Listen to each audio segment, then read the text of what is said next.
Welcome back, brothers and sisters. I am Braden. This is Langley Outdoors Academy, the place where we not only talk about what's going on in the gun world, but also how we're going to fix it together. And the content that I'm about to show you is an update on the Illinois assault weapons ban. And guys, it's actually worse than we thought. Everything that I'm about to show you is going to be linked into the description box below. And as time goes on, this is getting more and more and more embarrassing, and they just released some countywide numbers.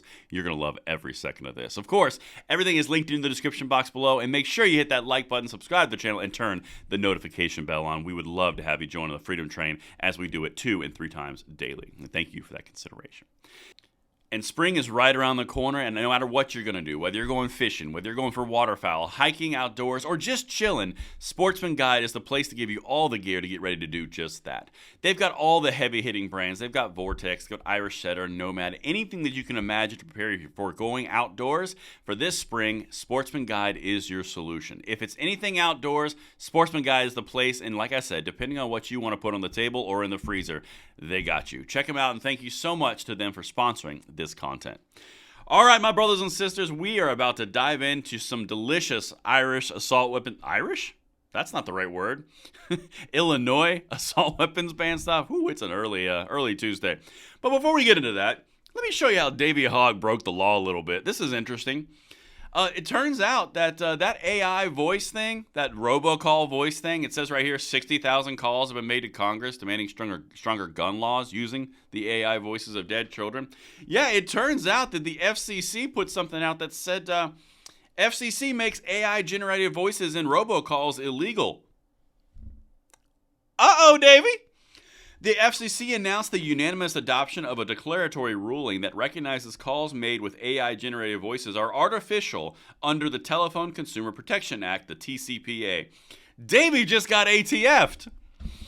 Anyway, we'll follow that up later, but I really look forward to seeing how many fines and actions get taken against them at March for Our Lives for their disgusting and lowbrow attempt at gun control. Anyway, let's get back to the point of the video. I just wanted to throw that in there as a garnish. After Illinois banned assault weapons, rural gun owners registered very few of them. Well, we know that. But let me show you what's happening county by county. This is going to make you smile. A new law allowed gun owners to keep assault weapons if they disclose them. Illinois county registration rates ranged from 0.5 to 1.8%. So we're not only talking about a statewide, now we're talking about by county. And before we get into all of this, let me show you a graph. We're going to come back to this. This is a political participation graph, basically a gauge of how everything goes. Yeah, we're going to come back to that in a second, but let me just tell you, the dark purple is the max value, and light purple is the zero value. Yeah, purple, the high value is 2%. All right, let's get into this, and I'll break this down even further. You guys, this is going to be a treat. Ultimately, just 23 White County residents, or 0.5% of registered gun owners, register firearms and accessories banned under the PICA. It's one of the lowest registration rates in Illinois counties. Now, keep in mind, 0.5%. We're going to keep on going. I'm going to show you some things. And then they openly say AR bans and registration and mag bans don't work. I love it. More than 29,000 licensed gun owners, about 1.2% of the more than 2.4 million statewide, had registered an assault weapon style or assault style weapon by January 1. Deadline this year, the Chicago Sun-Times reported. And despite the state police keeping the online registration portal open, the numbers remain low across the state. Another 6,200 registered their weapons in January. It's not known how many FOID cardholders in Illinois possess guns that are now banned, but gun advocates and experts suggest that number is in the tens of thousands. And this is the important part. It's not known. In this whole banning of assault weapons and magazines and ammunition and all the registration, the entire point was to make it known.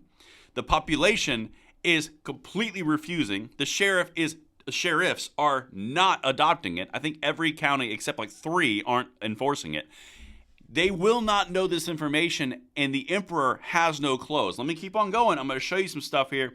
This is comical. Wait until you see what Cook County has.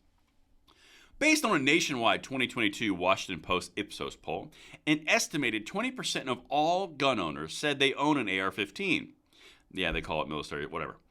Now, The U.S. registration rates in Illinois are but a fraction of that estimate. For example, McLean County in central Illinois, whose county seat is Bloomington, had the highest rate of any Illinois county at just 1.8%. So you have the minimum value at 0.5%. The maximum value is 1.8%. This is so damning politically for Pritzker and Chicago Democrats who want gun control because they got all that they wanted. They pushed all the political capital out the door through force of just sheer will, and no one listened. The entire emperor has no clothes scenario is pretty apparent here, no matter how much Pritzker tries to spin this.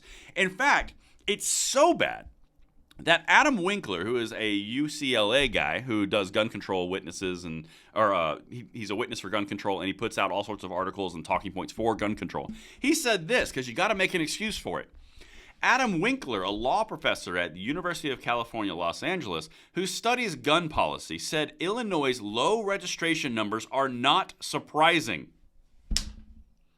California passed an assault weapons ban in 2016 requiring owners to register their weapons with the state's Justice Department. Winkler said gun and magazine registration rates are usually low across the board.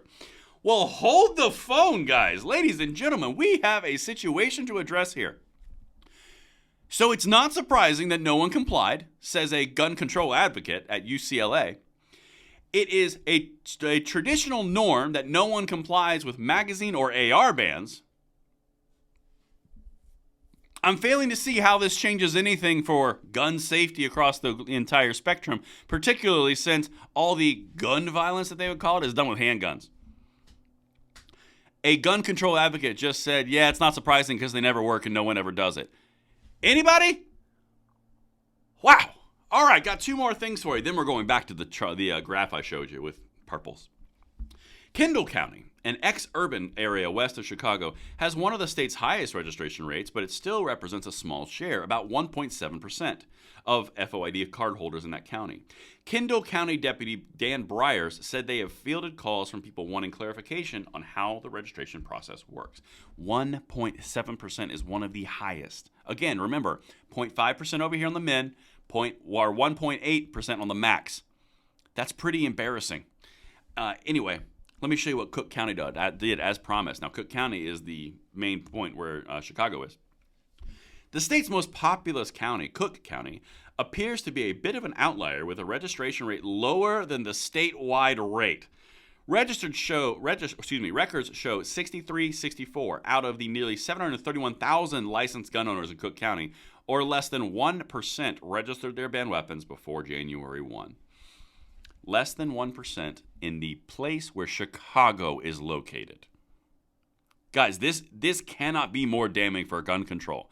This article needs to be sent out everywhere because literally you have an open, abject rejection of any type of control that we're talking about from a Illinois standpoint.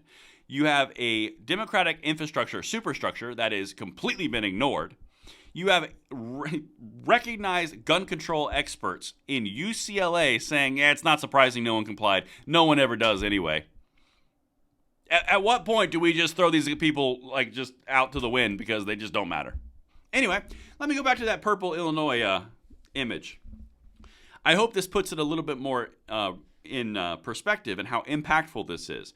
Again, the dark purple that you're seeing is 2%. That's the max value. 0% is white.